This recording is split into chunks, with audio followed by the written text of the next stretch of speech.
Welcome, friends, it's the Movie Film Podcast. Movie Film Podcast, enjoy the show. Zachy and Brian are talking about movies. Movie Film Podcast on the radio.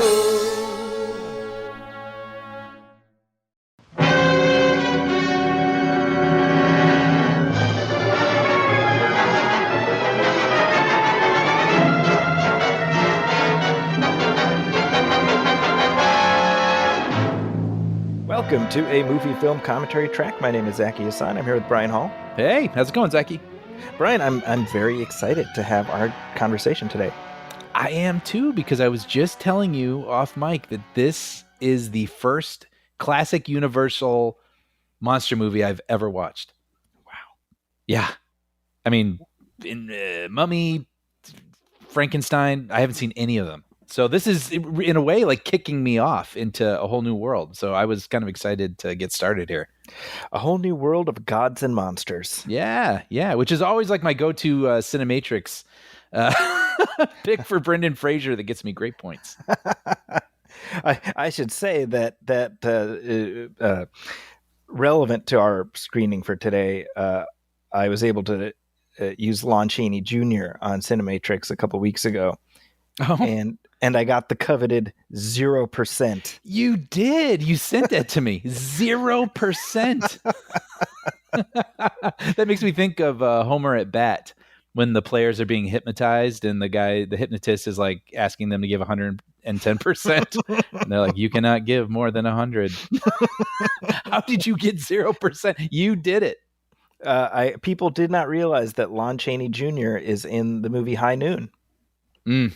So go figure. That's a good one. That's where my early film nerdery comes into play. That's amazing.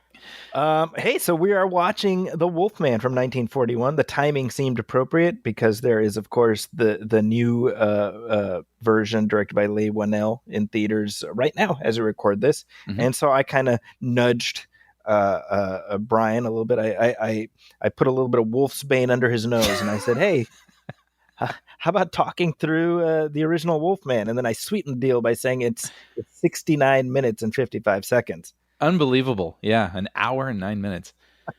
And so here we go. We're going to do this. This is going to be a lot of fun. I'm excited to dive in. So let's say we do it. Let's do it. All right. So we are watching, like I said, this is the 1941 film. There are, of course, other films called The Wolfman, but this is the OG. Mm-hmm. And if you want to watch along with us, you can. If not, we'll try to make this experience as painless as possible. Hopefully you won't have to hit us in the head with a silver top yes, to make us go away. So we'll go on 3. 1, 2, 3, play. All right. 1, 2, 3, play.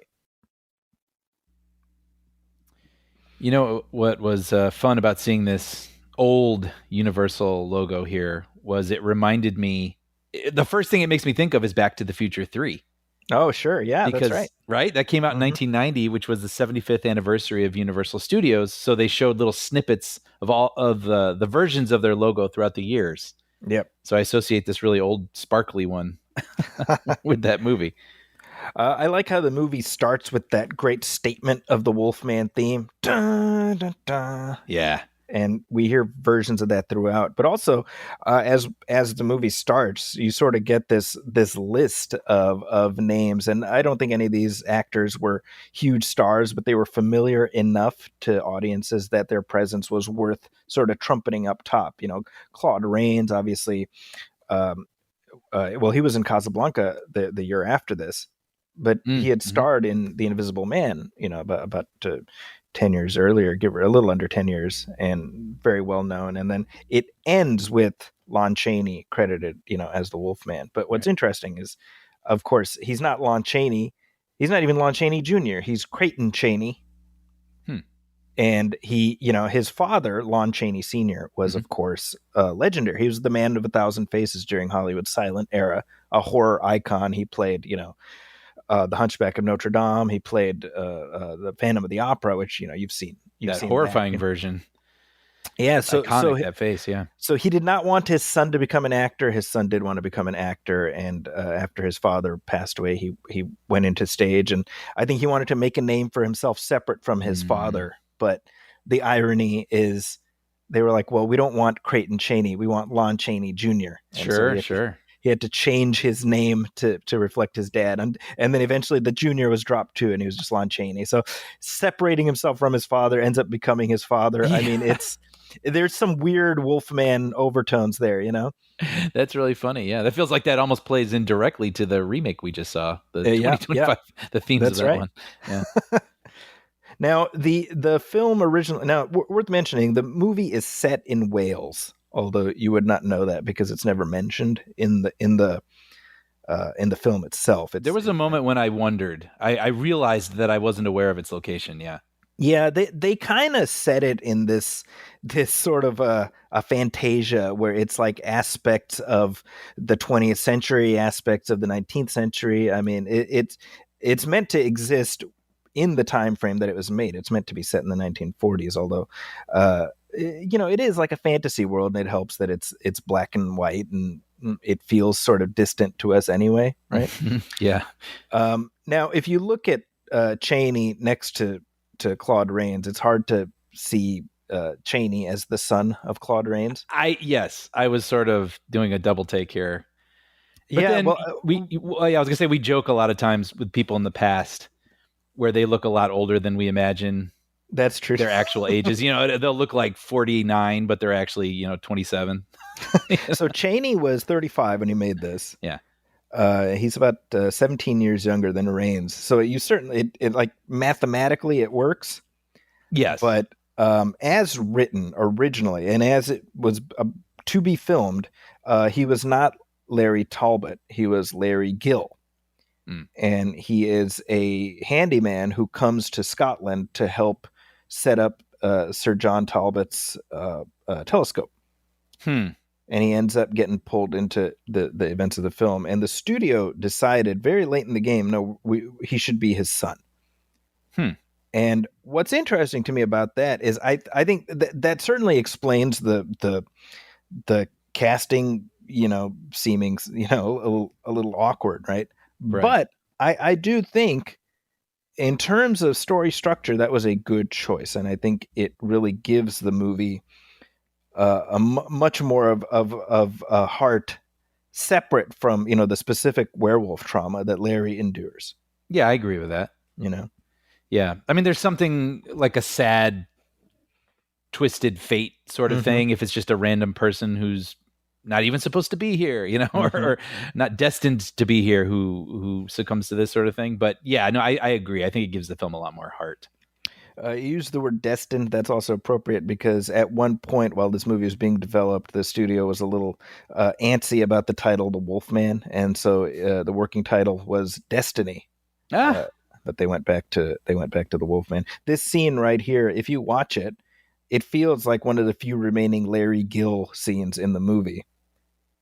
Oh, you mean so it was changed during filming? Well, no, I think it was changed just before, but this scene feels like they made very few tweaks, Sure. If they're going through the pages and tweaking some of the language to make it more father-son, right. Maybe this one had the least amount of changes applied. I see. So Lon Chaney is just terrific in this role. Yeah. Before this movie, he was perhaps best known for having played Lenny in a version of Mice and Men. I can see that. Yeah, and he was terrific in that too. Sure. He called the Wolfman his baby because he was the only actor to play the Wolfman. Yeah, I was surprised to see that. So several sequels, but other actors played the same monsters in their sequels in their respective series, right? So that's interesting. So yeah, I could see he would probably feel a lot of ownership. Yeah, Chaney, historical footnote is that he was the only actor to play all 4 of Universal's marquee monsters. And he was the only actor to play the Wolfman. Wow. So he played Dracula in Son of Dracula. He played the Frankenstein monster in Ghost of Frankenstein, and he played the Mummy in a couple movies. but from the Wolfman to Abbott and Costello Meet Frankenstein, 5 times Larry Talbot appeared, and it was always Lon Chaney. Wow.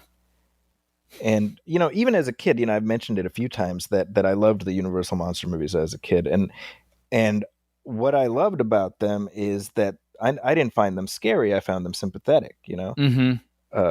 Certainly the Frankenstein monster and the Wolfman. The Wolfman is always my favorite. Yeah. Oh, okay. And and it's because you relate to what Larry's going through, right? Yeah. Yeah.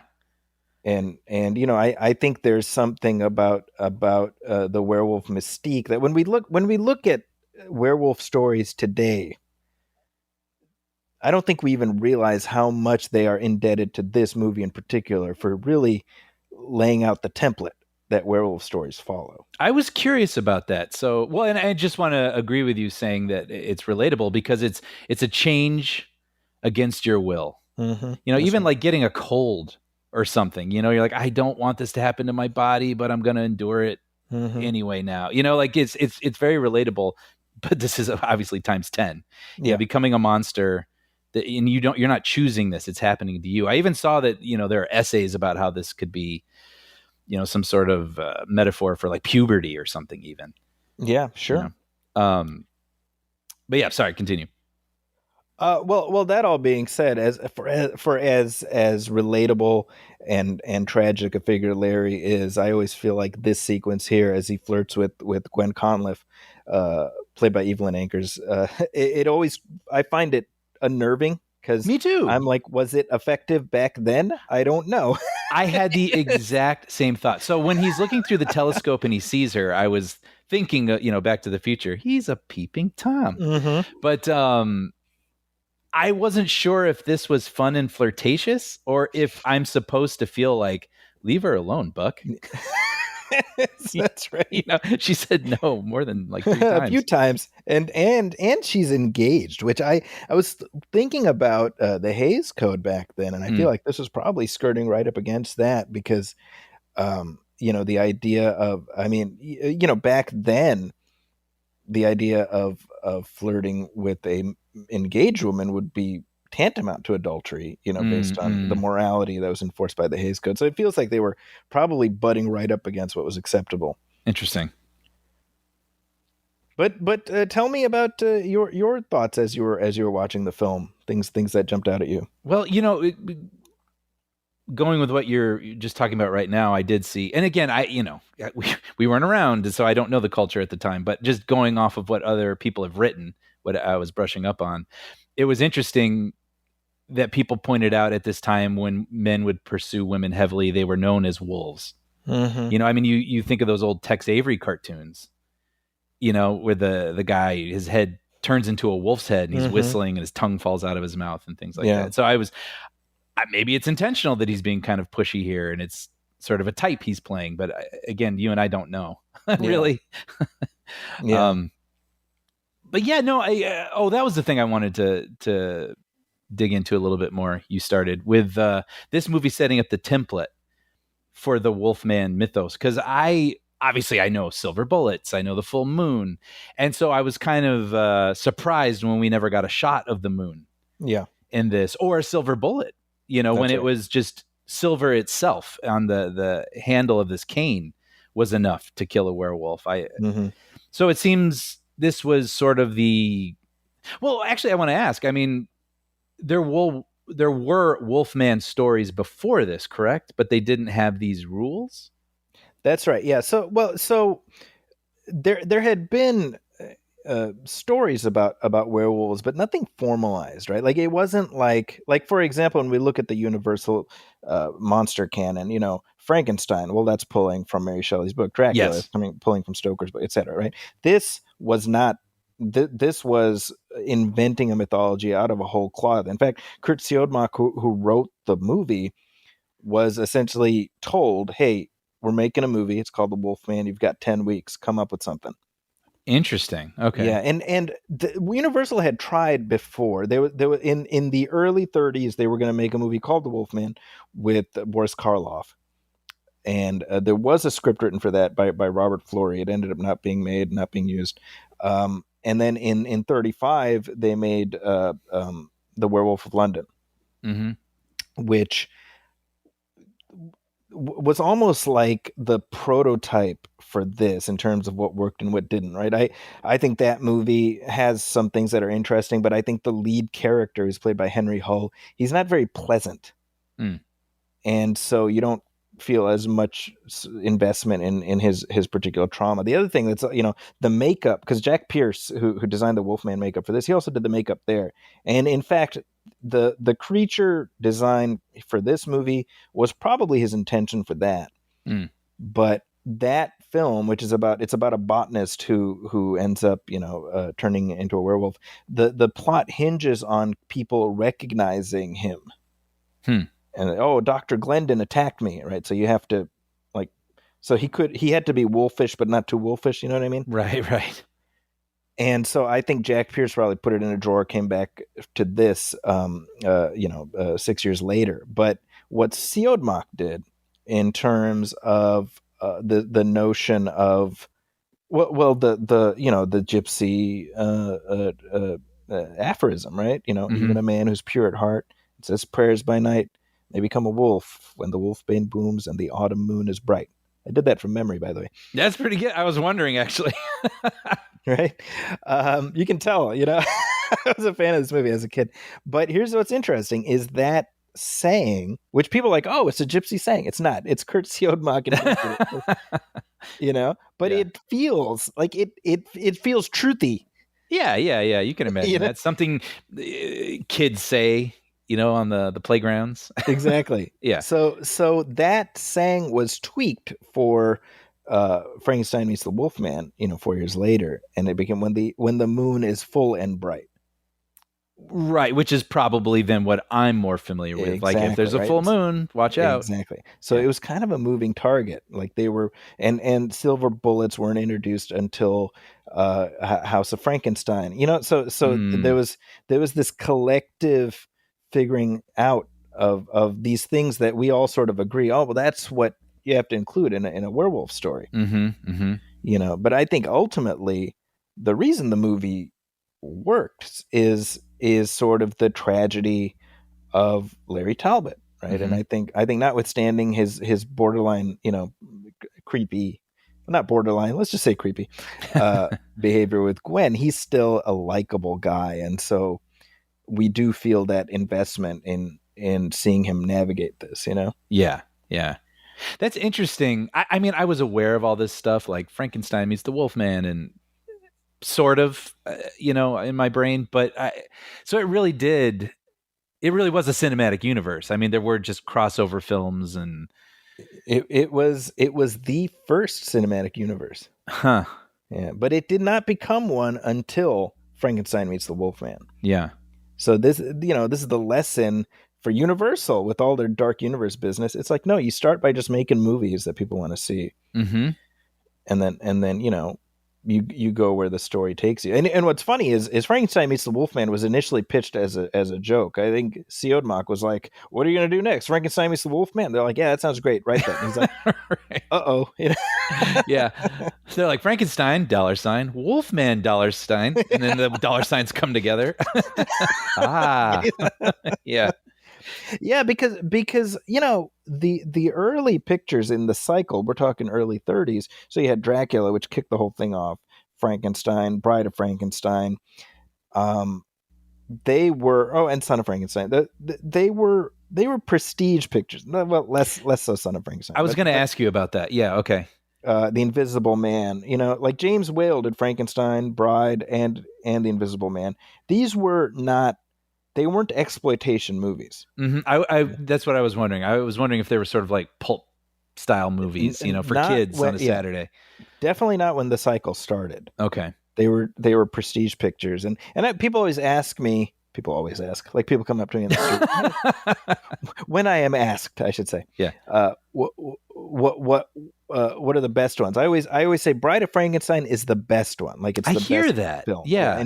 And it's important and what it did. So out of all of them, I would say that is the best. Can you give me like a little? I mean, maybe we'll get to that movie someday. I would enjoy that to go through these. But Can you give me a little reason why that is? Why that one specifically? Well, a couple of things. Number one, I think James Whale, who directed it, had a very specific vision that was teased in Frankenstein, but that was still made at a time when movies didn't have full music scores and things like that. So there's some pieces missing. And then obviously you have Karloff as the monster. Elsa Lanchester as the bride. It's very iconic. I mean, you know what she looks like even without having seen the film, right?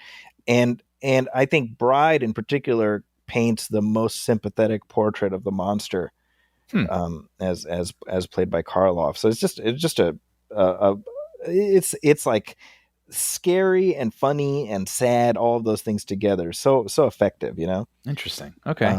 But that all being said, I think that's the best. The Wolfman is my favorite. So okay. That's my, this is the one I've seen the most. Yeah. By the way, the gypsy who's going to exit the picture, but Bela the gypsy, played by Bela Lugosi. Yeah. Who, he's most known for having played Dracula, but what's somewhat ironic is he only played Dracula twice.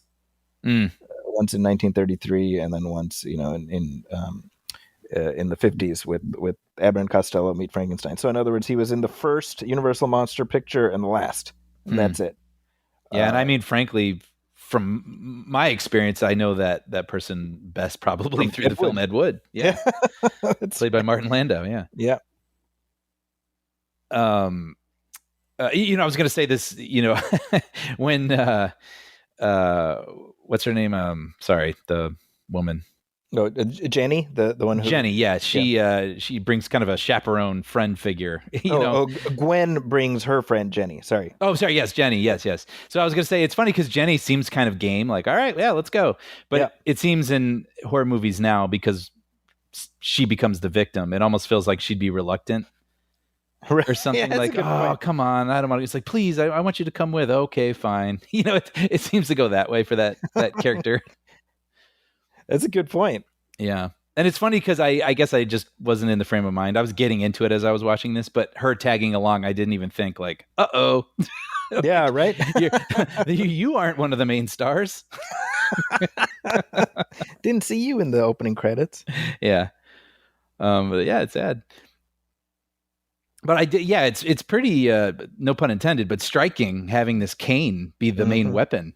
Yeah, here it's very different. I mean, again, in my mind, I'm picturing a gun with a silver bullet. I caught part of the Monster Squad, on TV recently, and I'm just used to the idea of a gun with like a single silver bullet in it. That's so here, right. Just having this cane that they keep repeatedly hitting people with is like, oh wow, feels more brutal. Yep. That said, one presumes this Wolfman 2 has nards. Yes, that's right. Yeah, which is interesting, right? Because in that movie, Monster Squad, I think they couldn't call them by their actual names, right? They had to make them slightly off-brand to use them, like the Gila Monster or whatever, and like they had like these different sorts of names. That's interesting, yeah, because obviously these monsters are all public domain, and anybody can do their own werewolf and whatnot. But I do feel like the classic era, Jack Pierce design monsters have transcended their initial era into something where you can look at them and that's Dracula. That that is kind of remarkable. Yeah, definitely. Yeah. Definitely. And, it's funny. Well, I saw Wolfman with some friends last night, and I was saying that I had watched this for the first time.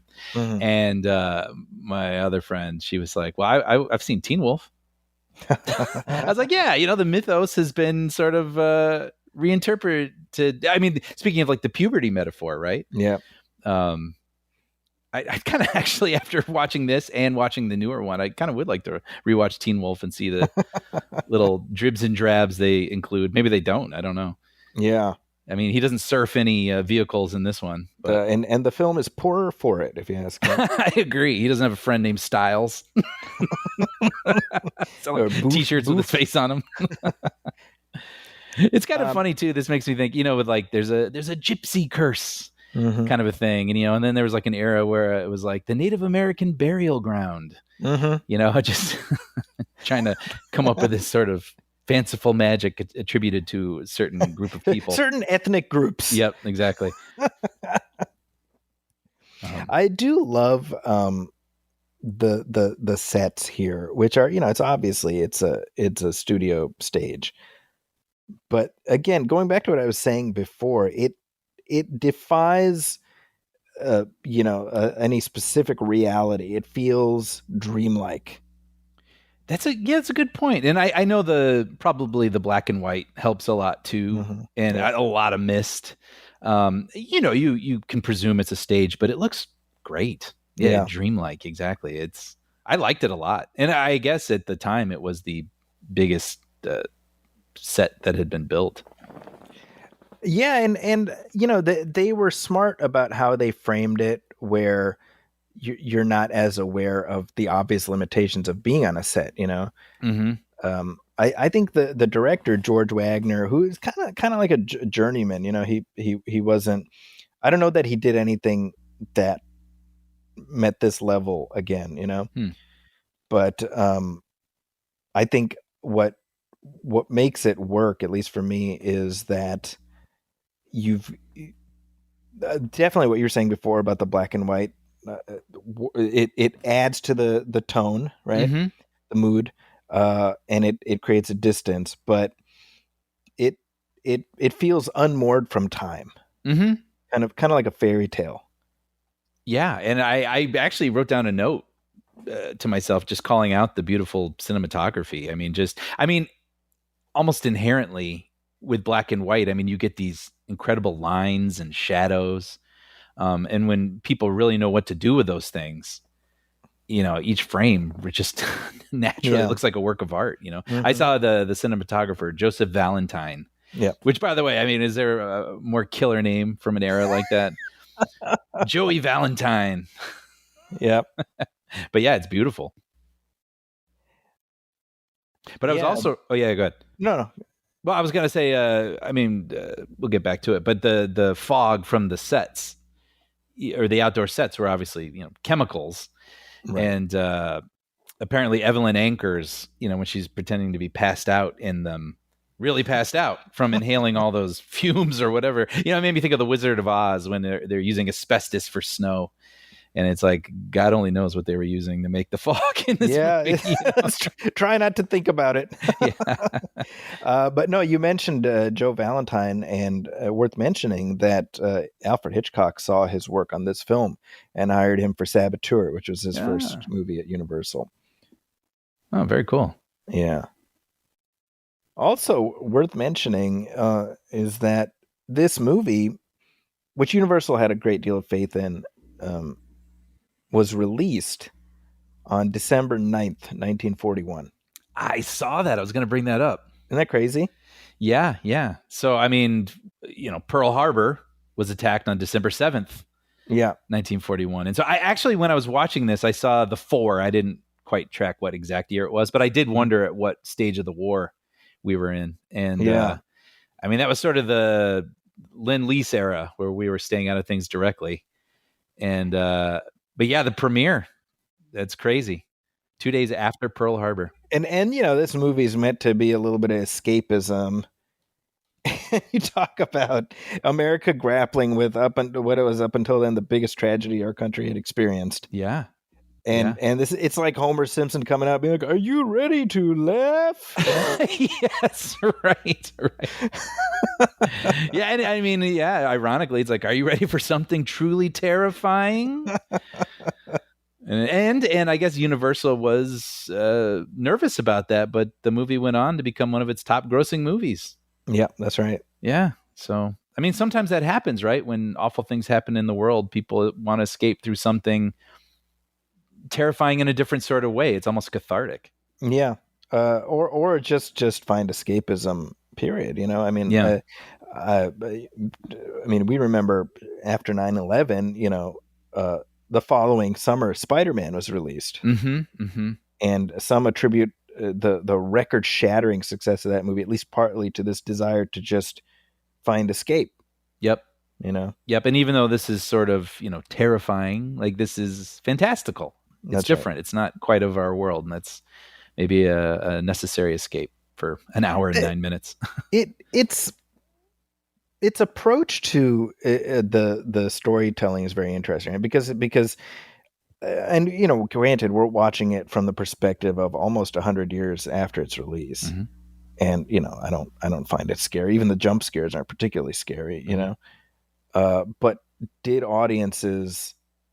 how did audiences plug in back then, Yeah. I was watching a movie from the 70s the other day, and it had the most abrupt ending of all time. And I thought, well, that's really jarring. I mean, you don't even want to take a breath. Yeah. And so I wondered if audiences at the time were like, yep, all right, picking up their coats and ready to walk out. And they're like, yeah, that was satisfying. It's just different eras have different tempos. And you wonder if, back here in 1941, this was a tempo they were tuned into, and it creeped them out. And I don't know, because it does move. I'd call it a slow burn, this movie.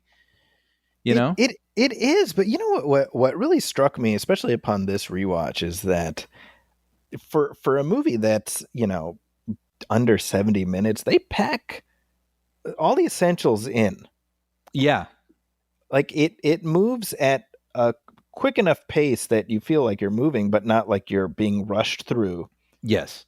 And by the end of those 70 minutes, you're like, no, I watched a movie. I just watched a movie. I feel the same. It has all the beats. Yeah, Yeah, but you know what I found interesting? Because, I mean, an hour and 9 minutes is very short, but I saw that apparently there was a scene that involved a bear. That's right, yeah. That they tried to film, but the bear ran away, which is kind of crazy.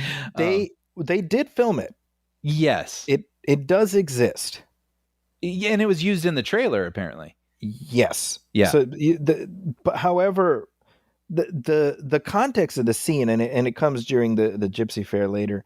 And by the way, real quick, I love this bit here where Chaney just starts crying, right? Mm-hmm. Number one, because it humanizes Larry, and I think that's what Chaney was very good at, was projecting emotion. He talked about playing Lenny in Of Mice and Men, and he said that the reason he got the part is everyone who read for it was either going for the humor or the horror, and he went for the tragedy.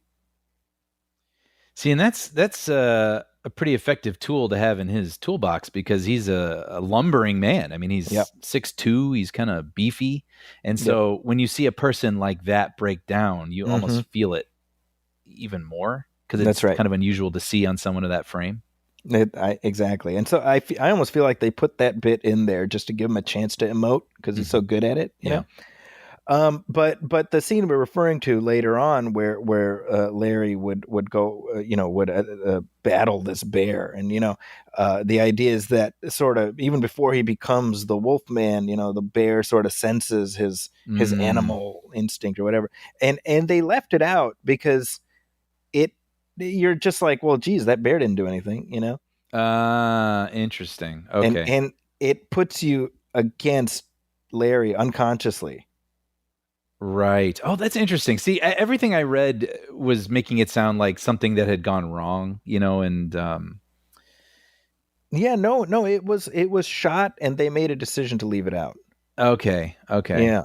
Well, I like knowing that, because I guess Evelyn Ankers had to run up a ladder to get away from it, because it got away from its trainer. So in my mind, I thought it was a sequence that they weren't able to finish, scrapped, and maybe that had something to do with the short running time. But okay, that's interesting.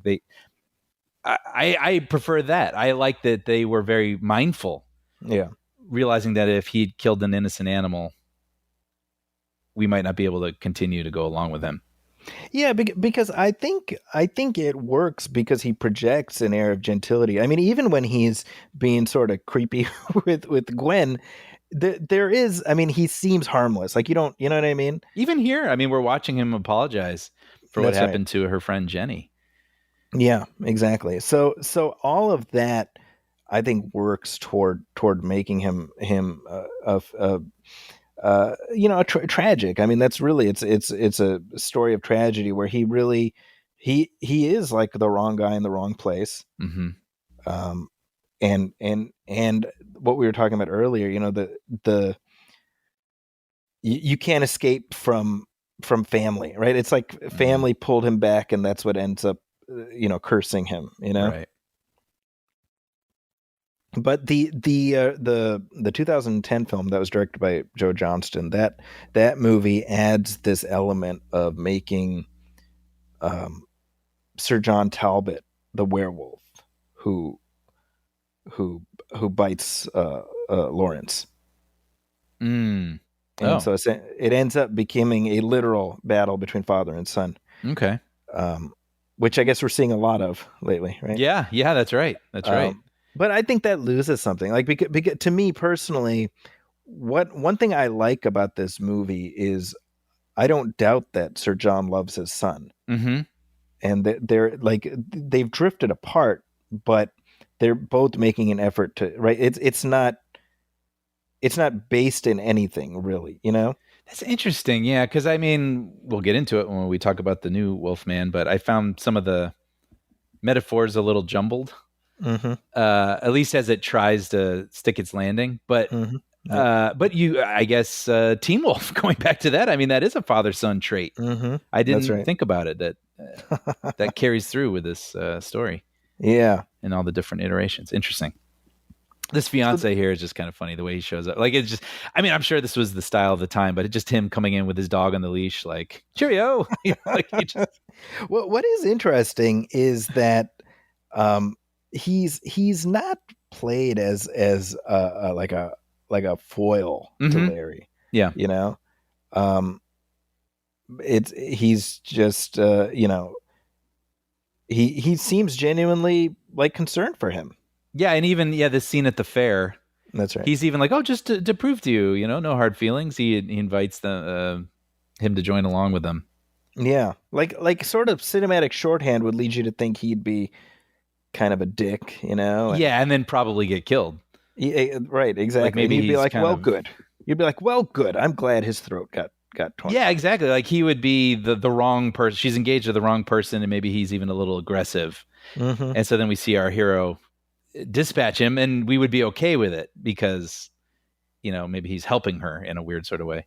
You know what occurs to me as we're talking? I wonder if part of the reason they didn't make him that way is that Gwen does have somebody when Larry dies at the end. Like, she gets, you know what I mean? Like, well, she has somebody who loves her and she loves him. Like... Yeah, I lost the thread a little bit because they have a little bit of a disagreement, but then later on, she's willing to run away with Larry. Yeah, that turn was rather dizzying, But that tends to happen in movies, all of a sudden, people who've just met, they're like, marry me.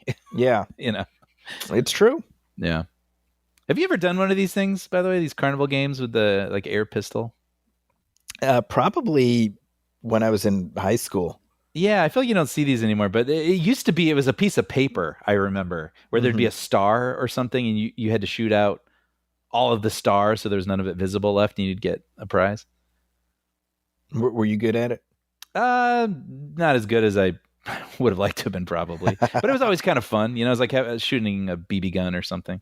Yeah. I mean, nowadays it seems like, are you mad to like put that into someone's hands? Especially a child. But yeah, that's times were different. Yeah. I mentioned earlier about Claude Rains. I mean, literally 1 year later, he played Captain Reno in Casablanca. Yeah, right. Which, I mean, you talk about somebody who, like, people may not even realize they know him because they've heard, I'm shocked to find this is happening here. I looked him up because of that. I was like, why do I know him? Because he looks so familiar. And I don't think the ages work out, but I thought, is he the patriarch from the creepy family next door in the Burbs? No, but I mean, he resembles him a little bit. He does, yeah. Yeah. He passed away in the 60s.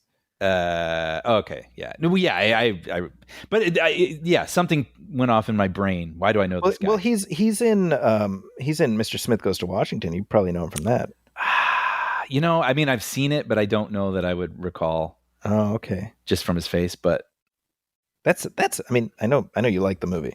Yeah. I watched it again several years ago. But yeah, it's great.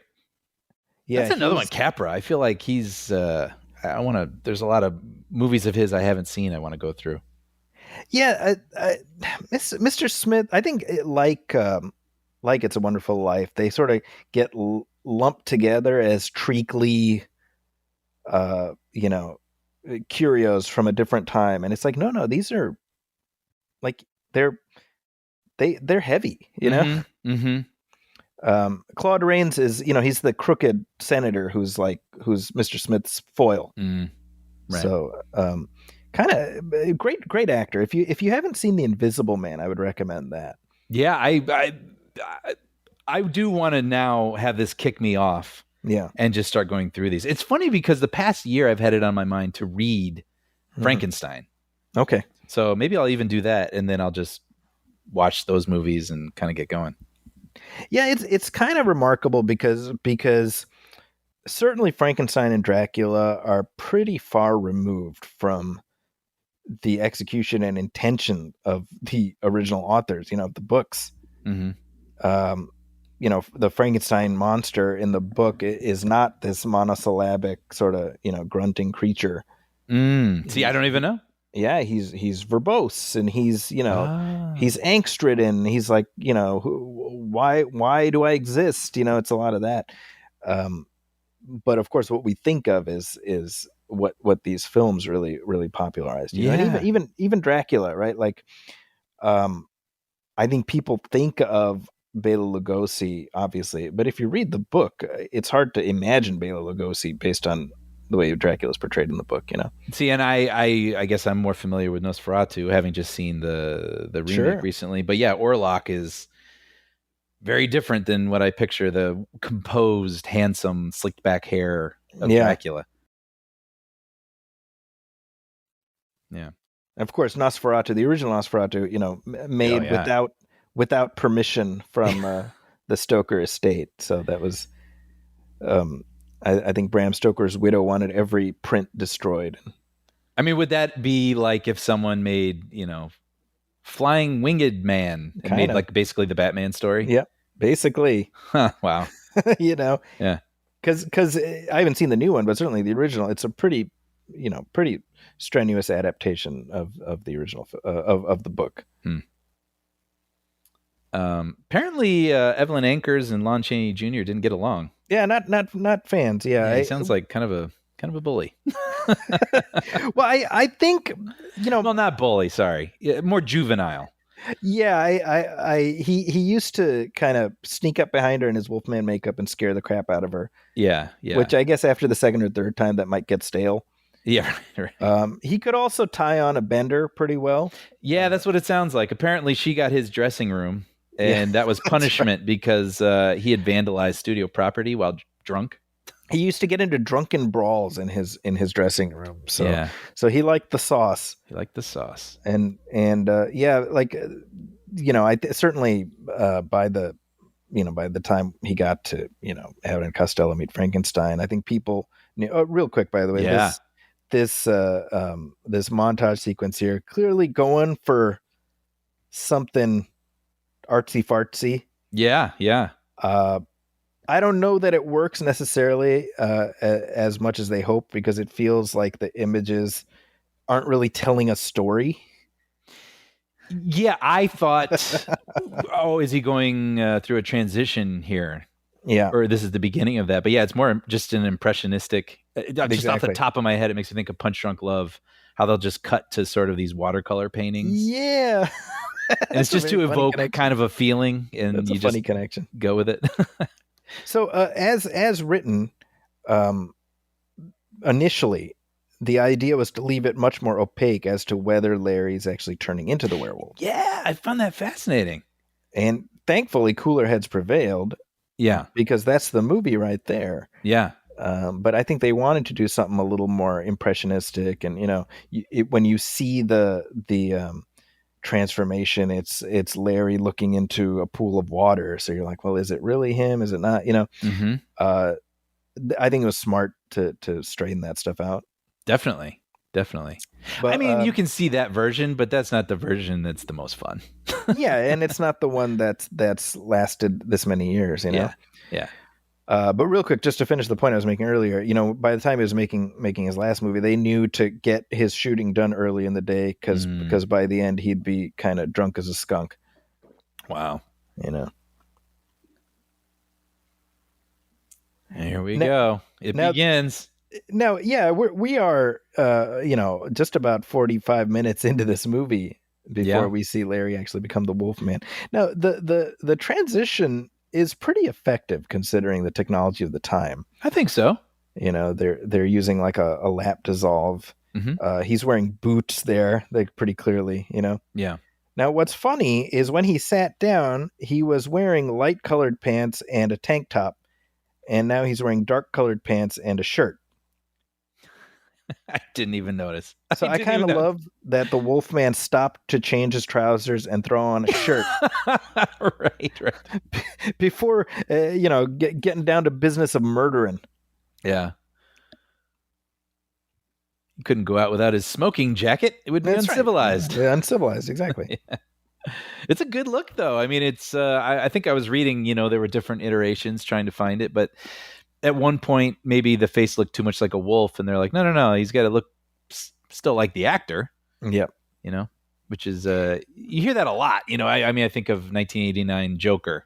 Yep. Where they're like, well, no, but we still got to tell that's Jack Nicholson. We got Jack Nicholson. Yeah. You find. Yeah. This is so Jack Pierce who designed these monsters. You have to give him credit, right? Because it's there was no template to work off of, right? Mm-hmm. It's kind of going from imagination. What do we think it would look like? And kind of just to pick up on the point you were making, if you make the werewolf look too much like a wolf, it wouldn't work. Mm-hmm. So he has to look vaguely wolf-esque. Mm-hmm.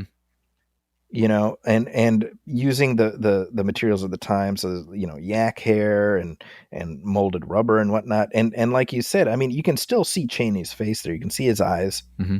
So when we look at the continuum of makeup effects in film history, what started here was carried forward with John Chambers on the Apes movies, obviously, but and then Rick Baker and it's amazing chronology. And I feel like, nowadays we live in the age of digital makeup, which is great, but it's also sad because this amazing art is being left to the side. Yeah, it's interesting building off of something physical, right. Someone's actual face structure. Right. Which again, of course, the digital thing, it can take it to whole new levels, and it can be done with great artistry. But yeah, I agree. There's something cool about an appliance on a face that's just plussing someone's natural face. Yeah, you're accomplishing something just through your own craft, Mm-hmm. When I look at, like 1981, you had the American Werewolf in London and The Howling. Yeah, right. And both had werewolf effects by Rick Baker. Mm. And to me, it's just a progression of what we see here. Right. It's taking technology further, accounting for the time, but just something about practical makeup that's amazing. I mean, that sequence in An American Werewolf in London, mm-hmm. It's just still horrifying. The initial transformation scene. Yeah. Yeah, and that gets to, you and I, we talked about Van Helsing recently, mm-hmm. and that was meant to be kind of a new, monster rally picture like Universal used to do back in the day, and that was something that bugged me about the Wolfman in that movie. It was just a digital excess, where it's like the person who becomes the Wolfman, they rip their skin off, and it's the Wolfman underneath, and all. And I'm like, man, it's just too much. Yeah, I mean, I think you and I are on the same page where it's awesome that we develop new tools. Yeah, but why not have them all work together? That's right. You know, Yeah. yeah. There's something to be said about all the above, and what makes for the most believable and visceral experience on screen. Yeah. I think Yeah. uh, the one of the best things about the Wolfman character is the fact that he bounces back and forth between being the monster and being the regular guy, Mm-hmm. and so he has to grapple with the consequences of what he's done, Right. the emotional consequences, the moral consequences, and I think that's what helps distinguish him from the other creatures. Yeah, it's tragic. Yeah, It's not like he's relishing this, that's right. later on. Yeah, and especially as the character progressed, he does end up becoming sort of like a de facto good guy. Mm-hmm. Uh, by Abbott and Costello Meet Frankenstein. I mean, he teams up with Bud and Lou to we have to find and destroy Dracula. Huh. And that film was the first Universal monster movie I ever saw. Huh. And I would say that's what got my love affair started. Interesting. I love that. That movie, if you have not seen it, it's tremendous. No. Oh, it's terrific, and it works on so many levels. Mainly that it and Chaney would disagree. He's like, oh, we kind of like by the end the monsters kind of became buffoons, and I would actually disagree because if you watch that movie, tonally all the monster stuff is right in line with these other films. Yeah. But Bud and Lou happen to be in it. Yeah. And so when I look at Shaun of the Dead, Mm-hmm. I'm like, oh, it's doing Abbott and Costello Meet Frankenstein. Wow, spot on. Yeah. Yeah, and it's funny, and those guys are goofy. Yeah. But the threat is real, and we are actually watching a scary zombie movie. That's right. Yeah.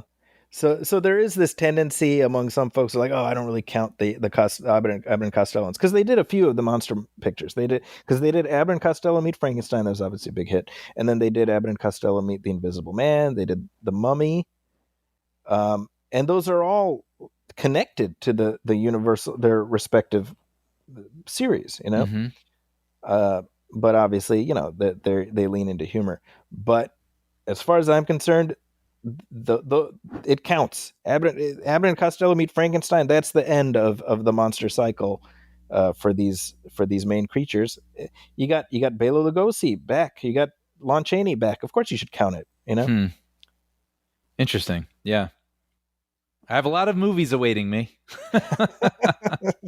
Well, no, just going back real quick because we were talking about the different monsters and characters, but I mean, some of these Universal horror films are based on books. That's right. Dracula, Frankenstein. But I mean, some of these, like The Mummy, yeah, right, or Creature from the Black Lagoon, those were just made up for films. Right. That's right. Yeah. Okay, interesting. Wow, The Mummy. That's interesting. That's a good one. It just sort of feels like it would come from some sort of source, but yeah, that's again though that was not an exploitation movie. Mm-hmm. When it was released, it had Boris Karloff, who again, like Karloff obviously made his name as a monster, but he was thought of as a great actor. Mm-hmm. Right. So and that was just the a year after Frankenstein. Yeah. So he was going off the success of that, and the first I said this before in our commentary for the 1999 Mummy.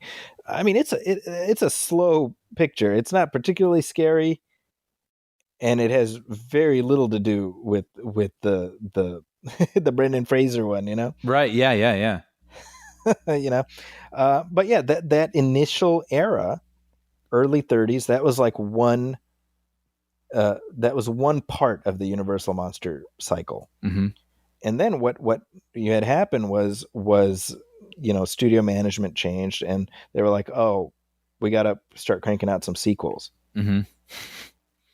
Ain't that always how it is? I was just gonna say some things never change. Yeah. Isn't that funny? Yeah. Because Karloff, let's see, Karloff does Frankenstein in 31, The Mummy's in 32, Bride of Frankenstein was 34, and then he does Son of Frankenstein. I think it's the year after that, right? Actually, no, I stand corrected. 1938, Son of Frankenstein. A couple years later. So what they realize is once Son of Frankenstein comes out, and they're like, oh, people are like still turning up to watch these. Mm-hmm. At that point, you start. I mean, they made Ghost of Frankenstein, and at that point, the Monster Rally stuff starts happening, and the quality dropped, no doubt. Sure. Like the latter, definitely the House of Frankenstein, House of Dracula. That's like, let's cram the monsters in, even if it doesn't make a ton of sense. Mm-hmm. I like those movies. I think they're a lot of fun, but artistically, they're doing something different than those earlier movies. Right. So in that sense, the Wolfman and Larry Talbot is sort of the nexus point, because he sort of connects the earlier era with the later era. Interesting. And I mean, this went all the way into the 50s, right? I mean, well, yeah, because the Creature from the Black Lagoon pictures were all in the 50s, mm-hmm. and Abbott and Costello, I want to say that was like 58. Wow, that's later than I picture in my mind. When I think of like the 60s, the Beatles, I don't put those. No, I stand corrected. Sorry, that it was 48. Sorry. Oh, okay. Sorry, but the Creature movies, those were I'm pretty sure those were all in the 50s. Mm-hmm, mm-hmm. I like what you said about Larry becoming more and more sympathetic as this goes on, as this is happening to him. I like that he gives that charm, to Gwen. Yeah. To sort of protect her, rather. I mean, it's probably would have been a good idea for him to keep it on himself, but his intentions were good.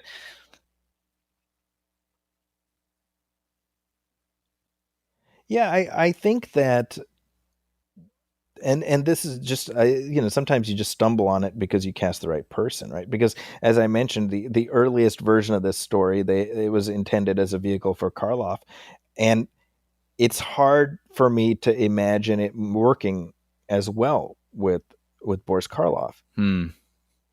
Not to say he wasn't a great actor, but I just, I think sometimes you just have to have the certain person for that role, Yeah. But, and going back to the beginning, we're talking about how he goes in so confidently and like, come on, go out with me kind of a guy. But I guess again, whether or not I'm supposed to find that admirable or not, I don't know. But like, we do watch him get broken down over the course of the film. We see him start in this very confident manner. Yeah. Right. And so, he's big, and you imagine a lot of people don't say no to him very often, but we're watching this big guy, get broken down as we move along here. Yeah. So it is kind of a sad arc for him. Well, it is, and I think it's very telling that the very first shot that we have of Larry in the movie, he's under the sun, he's smiling, he's a good-natured guy. Yeah. And I draw this contrast with the 2010 movie. The biggest issue I had there is that Benicio del Toro, who of course, great actor.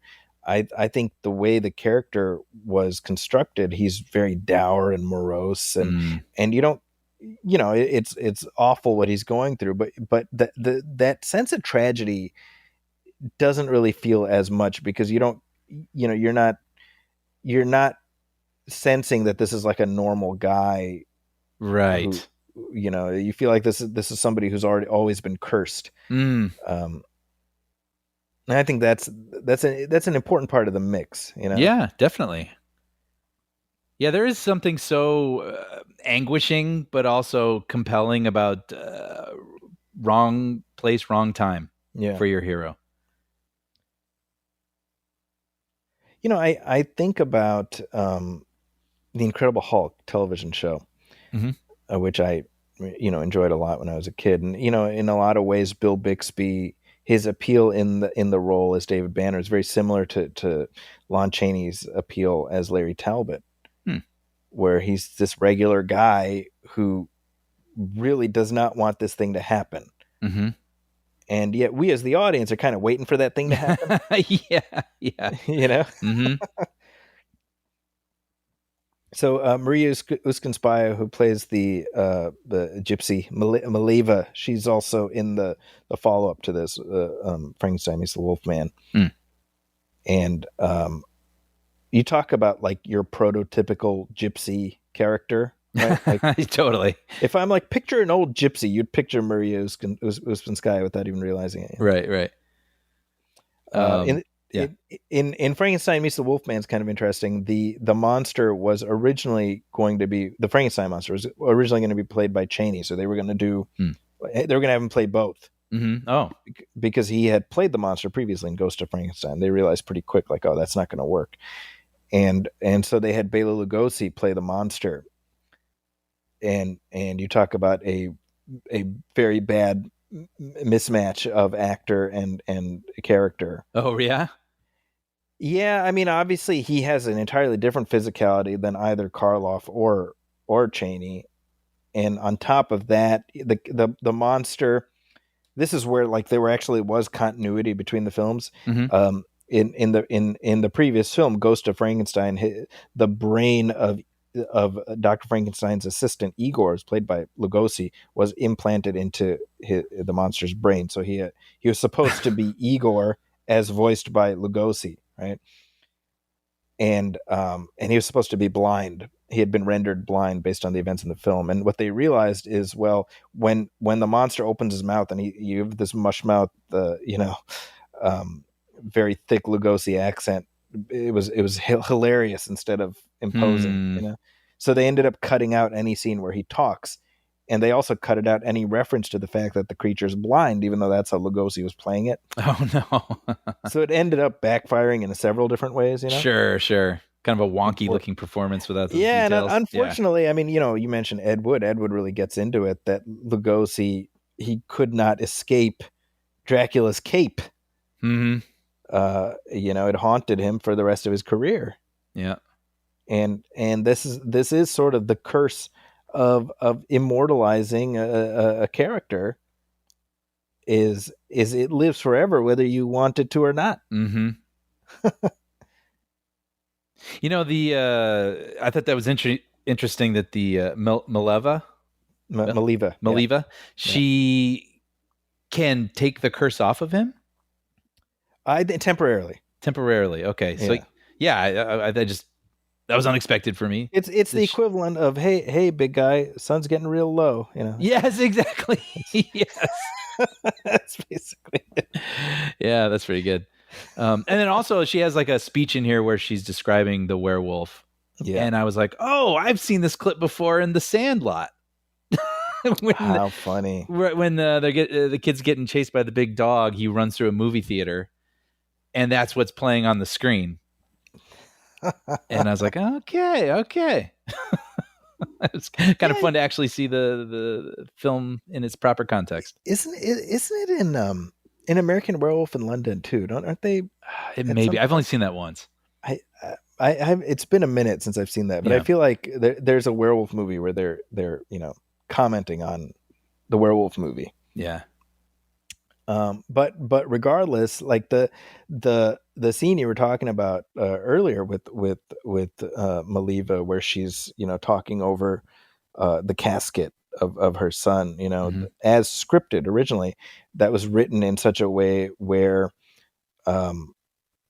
you have the people who maintain the tomb, are moving the casket, and the camera would have been shot as if from Bella's point of view, even though he's dead.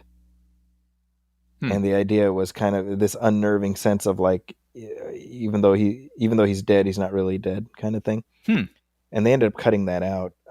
But I do find that interesting in that cutout, that thing that they cut out, ended up allowing them to bring Larry back. Mm-hmm. Yeah.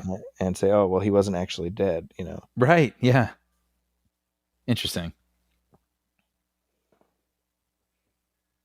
I was reading. I wanted to ask about this too. So I don't know about the lore, but that his bite disappears. Yes. It's kind of interesting. I mean, is that? Yeah, it's like a healing factor kind of thing, Okay. Interesting. I was reading about the transformation. I mean, we talked about it a little bit earlier, saying where there's like sort of a lapse photography sort of thing. Yeah. And I actually like wrote this down because I didn't want to screw it up, but I just found this kind of fascinating. Like the links. Now you just put dots on someone's face, and have an artist take care of it later. But for him to change on screen, basically what happened was they had to keep him still, right? So That's right. You wouldn't move, and you could put the different makeup transitions on him. And so anyway, a plaster mold was made to keep his head still. And then he was photographed, and his outline was then drawn onto a pane of glass in front of the camera. So they knew exactly where to put his head back over and over. In between, they would put more and more appliances on him, more hair. And he'd have to just keep going back, line up with the plane of glass, get back into the plaster mold. And it's just, I love how tactile and old school it is. Isn't that amazing? Yeah. So what you're describing, that's what they did with the next one and on.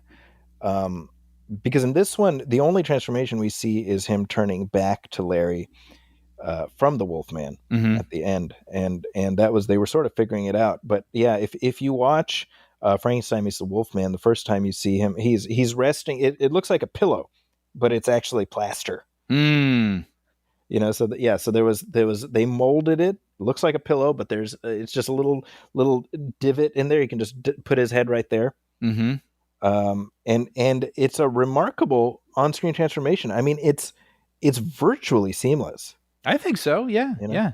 And I mean, you think about all the room for error, because I guess apparently, I mean, it takes seconds on screen, but it took about 10 hours to execute. Yeah. Chaney would kind of, spice up the story in the telling. He'd be like, yeah, they'd put like little nails under my skin to keep me from moving and stuff. And I think people were like, oh, no kidding. But that obviously was not the case, And that's how unions were created. That's right. I think that Chaney, obviously he did, I mean, his alcoholism ultimately did him in, but I mean, he did live long enough to, get to see how beloved this character was. That's always nice. Yeah, exactly. Right. I would imagine that was a good feeling. Yeah. It's always sad when you see that with artists, with painters or musicians or something, when they become icons after their time and they have no idea. Right. Yeah. Because he died in 73. Okay. It was about like 25 years after having played the Wolfman last, Yeah. Well, and then the writer, what was his name again? I'm sorry. Oh, Siodmak. I saw that he was born in 1902 and died in the year 2000. Amazing. So first off, I thought, wow, the things he's seen. Yeah. 1902 to the internet. Amazing. Right? But then, speaking of, and if a lot of Wolfman lore can be credited to him, I mean, he really did get to see its influence throughout the years. That's right. It's amazing. Yeah. And I would imagine, I mean, I remember in the 1980s, I was a little kid, and, I purchased Universal Monster action figures that were like little Star Wars guys. And they were available at Toys R Us as late as the late 80s, And if you're Kurt Siodmak, you got this is your creation, and it's lasted, Kids are playing with the toy, Yeah. I mean, that's the thing too. I haven't seen any of these, and I'm familiar with all of them. I mean, they've always been there in culture. Yeah. That's remarkable, Yeah. And that's really, we've talked before about how this is the first cinematic universe, but look, it started with them just making movies, and then eventually a crossover seemed appropriate, as opposed to, again, mapping out phases and whatnot. Right. Well, I obviously, I'm sure money was a factor, but there's also kind of a thing you hope where someone thought, wouldn't it be cool if ...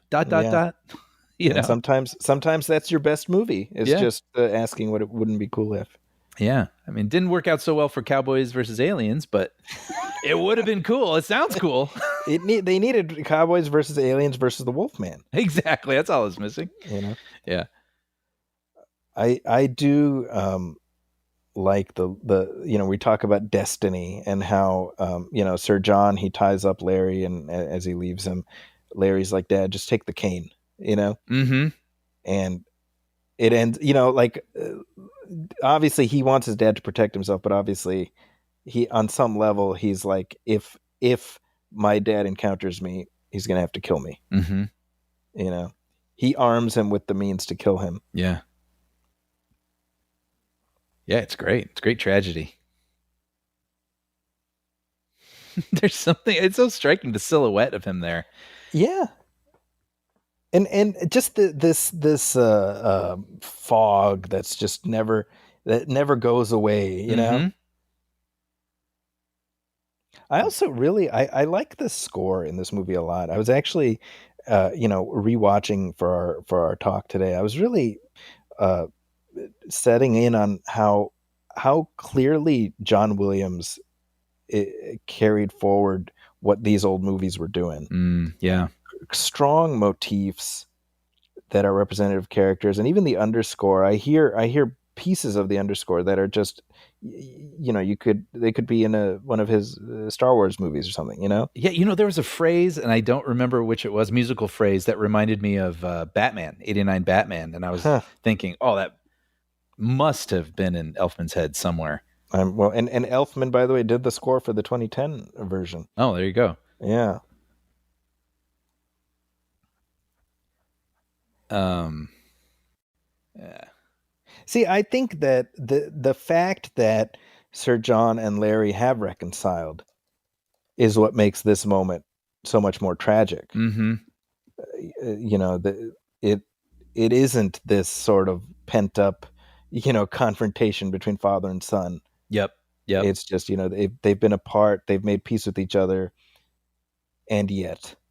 Yeah, or between the fiance and him. If it was the fiance, they had to do it to defend his fiance. That would have been a version you can imagine, but it just wouldn't play the same. Or if he had just been, like we were saying, a random worker that this guy hired, it just wouldn't be the same. The father-son thing makes it so tragic. I think so. I think the Larry Gill version, I can understand. Again, like, well, that's why you cast Chaney and you cast Claude Rains, because you don't expect them to be related. Mm-hmm. And yet I think the look on Sir John's face doesn't work unless he's his son, Mm-hmm. And it's always sad in a movie when the hero does need to be put down. Mm-hmm. Yeah. Oh, this is what I was knew I had something I wanted to say. The villagers with torches. That feels sort of like a staple of this universe, right? Pretty much like every Universal movie. It doesn't take much to get it's a little bit like the town of Springfield, Yes, exactly. They got torches and pitchforks ready at a moment's notice, Come on, there's an outcast we need to harass. See, I think like I was saying earlier, I think that's why the fiance is not a dick, because it's just like, well, at least Gwen will be okay. Yeah, you're right. It does give her a little bit of an optimistic ending. Yeah, something there. But yeah, just a couple years later, we had Frankenstein meets the Wolfman, and then we were off to the races for, like I said, Lon Chaney's most endearing character. He was asked about it later in life. What was your favorite role that you played? And it was basically between Lenny and Larry. I would say if what he's most remembered for is certainly his outsized role in the Universal Monsters canon. Mm-hmm. And there we are with the Wolfman. It flies by. Wow. 69 minutes. Yeah. Well, thank you so much for watching this with me. I had fun talking through it. I did too, and I'm really glad you introduced me to this. Like I said, I'm ready. Well, it was fun preparation before going to see the 2025 remake. Yeah. They're very different, but there are a couple moments where I was like, oh, that reminds me of the original. Yeah. But yeah, I feel like you've started me on my journey now. Like I'm ready to sort of dig into these and get familiar with them. So thank you. I appreciate that. If anybody listening wants to hear more of my thoughts on the Universal monsters, I was fortunate enough to write a chapter in the book "The Inspiring World of Horror," edited by Caillou Pettis, and I got to look at specifically the Universal monsters and their role as the first cinematic universe. So if anybody's interested, you can check that out. Very cool. I didn't know that. I want to read it. I was going to say, I don't think I've check ever that mentioned out. that book to you. Yeah. Yeah. Somewhat surprising. Yeah. But hey, let us know your thoughts on The Wolfman. You can email us at moviefilmpodcast@gmail.com. You can also hit like on our Facebook page, facebook.com/moviefilmpodcast, and let us know your thoughts there. Brian, anything you want to bring up? Oh, as always, episodes I've written of Puppy Dog Pals and Young Jedi Adventures are available to stream on Disney+. And if you're listening to this episode right when it drops, that means you are hearing it via our Patreon feed. But given that, I'm going to say, well, hey, if you like what we're doing, please spread the word and tell other folks to subscribe. Yeah, we really appreciate the support. It helps sustain us and helps sustain the production of this show. And we want to continue doing things like this, coming up with special offerings behind the Patreon walls, little extras to be enjoyed. So looking forward to more of that to come. Hopefully soon. So thank you, everybody. On behalf of my partner, Brian Hall, my name is Zaki Hassan. This has been our commentary track for The Wolfman.